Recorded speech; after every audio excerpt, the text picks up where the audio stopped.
Bienvenidos a la parte 3 de comida. ¿Qué?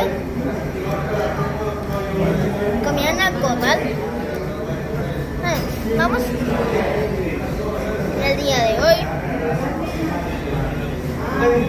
cuando termine de comer esto rico, a comernos algo. Entonces, vamos a comernos una marca de tarántula que salió. Deseame suerte.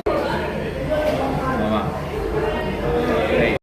Bueno, lastimosamente no pudimos conseguir nuestra malteada porque ya estaba lleno, como vieron en el título anterior. 3 doritos después, ya estoy lleno.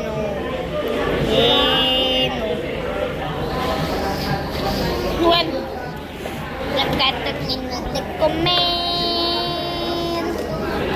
Ya podemos festejar. Broma. Bueno, hasta luego, amiguitos, para les pongo una actividad.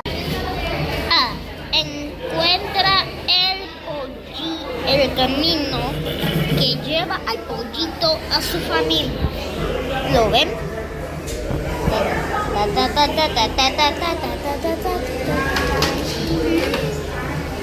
Los que hicieron este truco muy bien. Ahora que lleva el cerdito.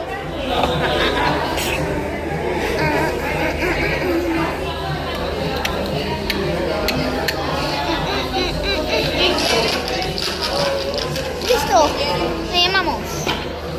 Bien, los que hayan terminado esa actividad, que tengan un hermoso día. Hasta luego.